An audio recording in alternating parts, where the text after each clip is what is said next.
அஸ்ஸலாமு அலைக்கும். ரமதான் நாள் 3. ஒருமுறை ஒரு மனிதர் ஒரு பெரிய மகான் கிட்ட வந்து கேட்டாராம். ஐயா, என்ன காயப்படுத்துறவங்கள நான் எப்படி மன்னிக்கிறது? என் மனசு ஏத்துக்கவே மாட்டேங்குதே அப்படின்னு. அதுக்கு அந்த மகான் சிரிச்சுக்கிட்டே ஒரு காலி பைய கொடுத்து, உன்னை யாரெல்லாம் காயப்படுத்துறாங்களோ அவங்க பேர ஒரு உருளைக்கிழங்குல எழுதி இந்த பைக்குள்ள போட்டுக்கோ. நீ எங்க போனாலும் இந்த பைய சுமந்துட்டே போகணும் அப்படின்னு சொன்னாராம். சில நாள்ல அந்த உருளைக்கிழங்கு அழுகி நாத்தம் எடுக்க ஆரம்பிச்சது. அந்த மனுஷனால அத சுமக்கவே முடியல. அப்போ அந்த மகான் சொன்னாராம், பாத்தியா, அடுத்தவங்க செஞ்ச தப்ப உன் மனசுல சுமந்துட்டு இருந்தா அது உன் மனசையும் இப்படித்தான் நாத்தம் அடிக்க வைக்கும். உனக்குத்தான் பாரமா இருக்கும். நாம அடுத்தவங்கள மன்னிக்கிறது அவங்களுக்காக இல்ல, நம்ம மனசோட நிம்மதிக்காக.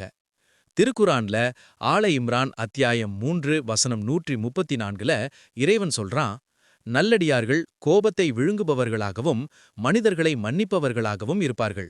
இத்தகைய நன்மையாளர்களை அல்லாஹ் நேசிக்கின்றான். இந்த ரமதான்ல நம்ம மனசுல இருக்கிற கசப்புகளை தூக்கி எறிவோம். மத்தவங்கள மன்னிப்போம், இறைவனின் நேசத்தை பெறுவோம்.